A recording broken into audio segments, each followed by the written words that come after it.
Kelihatan nggak nih? Ada orang, dan ini ada air gitu ya, bercermin nih. Kayak cerminnya ada gambar orang lagi kan? Ya, Ya.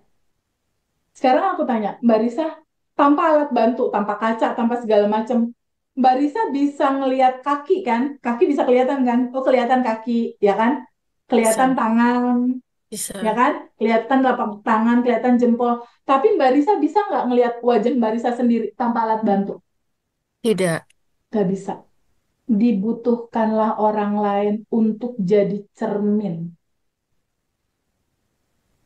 untuk melihat ada emosi apa aja di dalam dirimu. Karena mereka itu yang ngeselin kamu, yang dihadirkan semesta, ini orang ngeselin, ini orang nyebelin, aku nggak bisa maafin dia, dan lain-lain. Itu hanya pantulan dalemanmu sebenarnya, Mbak. Seperti teori yang semesta ini, law of projection ini. Mbak Risa boleh bantu baca nggak? Ini, kita lupa. Boleh bantu baca nggak? ya. Kita lupa bahwa gambar luar di layar dapat dengan mudah dilubah dengan hanya dengan mengubah data image proyektor. Jika kamu tidak menyukai apa yang ada dalam realitas fisikmu saat ini, selalu ingatkan dirimu bahwa kamu sedang berhadapan dengan proyeksi luar yang ditempatkan dan diabadikan oleh keadaan batinmu. Oleh karena itu, jangan mengutuk apapun yang ada di layar. Buatlah keputusan sadar untuk mengubahnya dari dalam. Mulailah dengan mengubah keadaan batinmu saat ini juga. Kembali ke dalam kemudahan dan kedamaian, bebas dari segala kekhawatiran, pergumulan atau ketegangan. Keadaan eksternalmu akan segera cocok dengan kerangka mental baru yang telah kau buat ini. Iya. Jadi mereka berasal dari mana? Orang-orang itu yang dokter ceritakan tadi, kesel, sebel, dari dalemannya sendiri. Jadi kita ketika ketemu orang lain nih, kita tuh kayak berkaca gitu loh, Mbak. Oh, dalemanku tuh kayak gitu, gitu.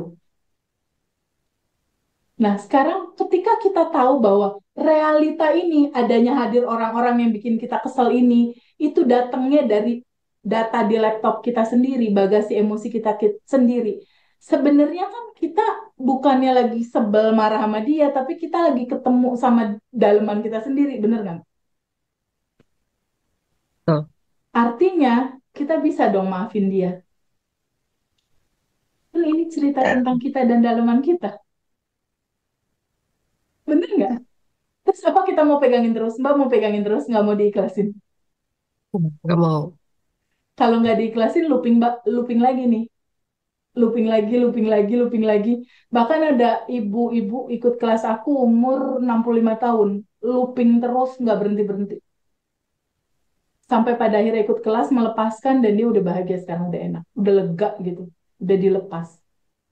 Karena ini sebuah keputusan untuk bukan yang kita cari dalam hidup itu bahagia dan berkelimpahan ya. Bener nggak, Mbak? Ya, Bener ya, Bu Heni? benar, Bu. Yang kita cari kan bahagia dan berkelimpahan. Nah, hukum proyektor ini benar-benar menyadarkan kita. Apa yang terjadi itu cerita tentang pantulan daleman kita, realita hidup seperti ini, itu dari daleman kita sendiri. Nah, sekarang kita lihat hukum semesta yang ketiga. Ini hukum semesta yang ketiga. Bu Heni boleh bantu baca nggak? Ini kan ada garis ya? Ada garis putih kelihatan nggak teman-teman? Ya, Kelihatan ya? Bu Heni kelihatan ya? Ada garis putih di sini kelihatan ya? Kelihatan ya? iya, Oke. Ini di atas garis. Di atas garis itu ada rasa syukur, gembira, bahagia. Di atas sinilah semua yang Teh Risa mau ada. Uang, rumah. Kalau kayak aku dulu, motor Harley-ku keluar, rumah, pasangan, anak, kendaraan, income. Ini ada di sini. Tapi masalahnya, misalnya Teresa lagi ingin abundant, lagi ingin keuangan yang membaik, lagi ingin sesuatu yang menyenangkan, membahagiakan, tapi kebanyakan dari kita bergetarnya di bawah di sini, di khawatir, di bingung. Bu Heni, kira-kira kalau keinginan kita ada di atas, tubuh kita bergetarnya di bawah, bakal dapet nggak? Enggak. Enggak. Contoh misalnya, TVB aku pengen dong radio RRI Indonesia frekuensinya berapa ya Teh? Oh frekuensinya di 201 misal. Terus diputar-putar sama Bu Heni. Nggak ini ya Teh, aku nggak dapet ya. Teh ini itunya di mana frekuensinya? Oh alah ini 101.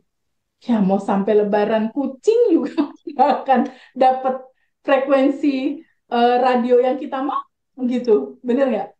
Nah, ini Benar. semesta yang harus kita pegang bahwa semua apa yang Mbak Radiana mau, semua teman-teman mau, dia bergetar di dalam frekuensi tertentu. Di sini, di rasa syukur, gembira, bahagia.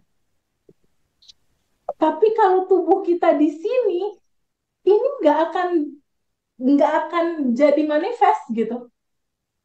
Satu-satunya cara kita harus melepas cerita ini semua, ketakutan, kebingungan, kecemasan, kekhawatiran.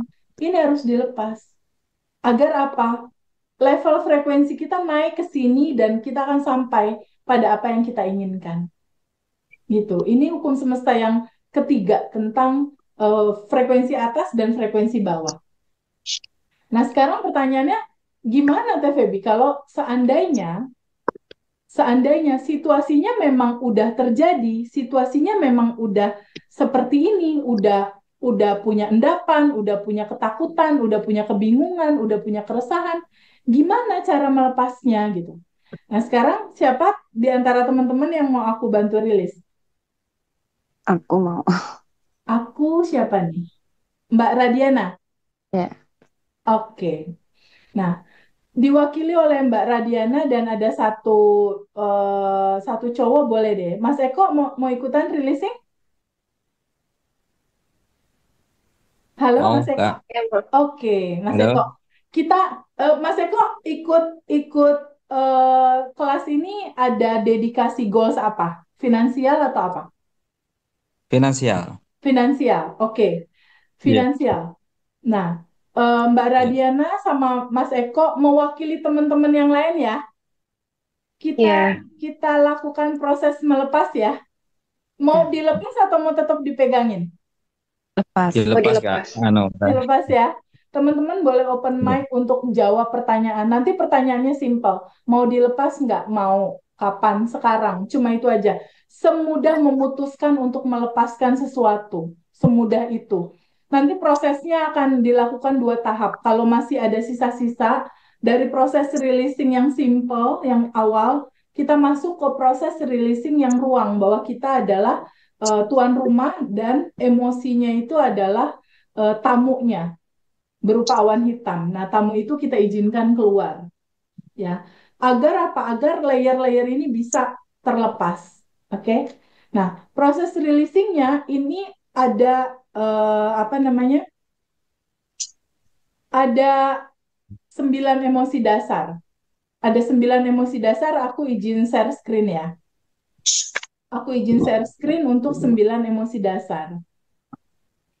Nah, nanti aku kasih contoh ini untuk Mbak Radiana sama Mas Eko Iya. untuk melepasnya dan juga teman-teman semua coba manfaatkan momentum ini karena ini momentum yang jarang banget gitu. Kalaupun nanti after class aku akan teleponin satu-satu atau nanti grup, tapi itu pasti mengantri pasti timingnya. Jadi mumpung sekarang kita lagi ketemu potensi releasing atau melepaskan yang banyakan ini powerful sekali gitu untuk kita melepaskan. Nah, pelepasan itu ada beberapa judul, ada dari mulai putus asa, sedih, takut, keinginan yang belum terjadi, kemarahan, rasa bangga. Nah, 1 sampai 6 ini adalah energi negatif yang harus dilepaskan, yang diurai, yang dilarutkan, kembali ke cinta murni tanpa batas. Nah, yang ke 7, 8, 9 ini adalah energi positif yang harus dilepaskan juga, positif negatif dilepaskan. Kalau positif dilepaskan, dia ekspansi membesar gitu. Dia akan berekspansi membesar. Nah, Mbak Radiana boleh baca nggak 1 sampai 9 apa aja? Nomor 1, Apatis, 2 Apatis itu putus sedih, asa. grief, Ya. 2 3 sedih. takut, Oke. fear, 3 takut. nafsu, Oke. lust, Nafsu. 5 marah, Marah. anger, 6 bangga, pride, 6 7 bangga. keberanian, Oke. 8 7 penerimaan, 9 keberanian.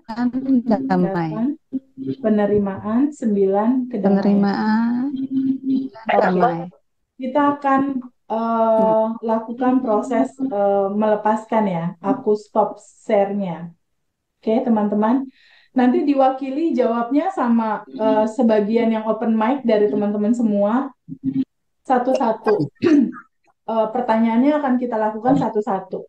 Nah, boleh dicatat sama teman-teman bahwa melepaskan atau mengosongkan ini dia ada tiga lapisan. Lapisan pertama itu adalah emosinya. Emosinya itu yang tadi marah, sedih, takut, cemas, yang tadi itu. Nanti kan materinya juga dikasih, teman-teman bisa ulang lagi di rumah. Satu adalah melepaskan emosinya. Yang kedua, melepaskan keinginannya atau dasar dari emosi itu. Misalnya ketika aku tuh pengen disayang sama pasangan aku tuh pengen diperhatikan. Nah, keinginan yang awalnya emosi kesal sama suami karena pengen diperhatikan, itu datangnya dari keinginan apa? Oh, dari keinginan pengen dicintai, dari keinginan pengen dirasakan keberadaan dia ada gitu. Atau misalnya tentang uang, aku kesel uangku dibawa kabur. Harusnya kan orang itu bayar. Oh, berarti emosi kesalnya dia datang dari wanting atau keinginan untuk mengontrol gitu.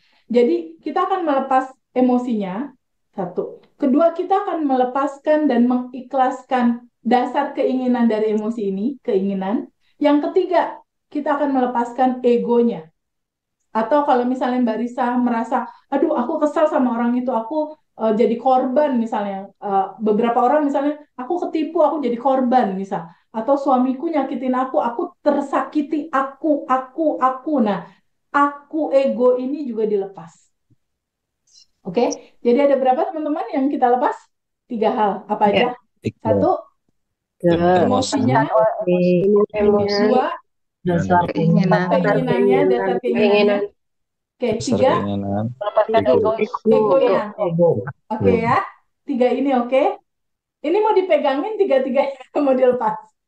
Mau dilepas. Biar kita bantu bareng-bareng. Oke teman-teman, sekarang boleh nggak teman-teman stop dulu sebentar. Santai dulu sebentar. Relax dulu sebentar. Kalau lagi melakukan apa-apa, stop dulu sebentar. Ya, karena proses pelepasan ini mungkin baru seumur hidup ini teman-teman lakukan selama hidup. Dalam seumur yang sudah segini, ada yang 40 tahun, ada yang 30 tahun. Artinya, endapan emosi sebanyak itu. Bener nggak? Mbak Aslinda mungkin 30-an, ada 30-an. Atau 20-an, 40-an. Aku sekarang 47. Berarti aku 47 tahun endapannya nggak tahu seberapa tinggi nih. Teman-teman yang lain juga gitu mungkin. Aku pertama kali kenal ini dan melepaskan itu 1 bulan aku setiap malam aku tugasnya cuma melepaskan. Itu. Karena esensinya memang kelimpahan ini turun pada saat itu kosong. Wadah gelas kita kosong, nanti semesta yang akan mengisi dalam kelimpahan.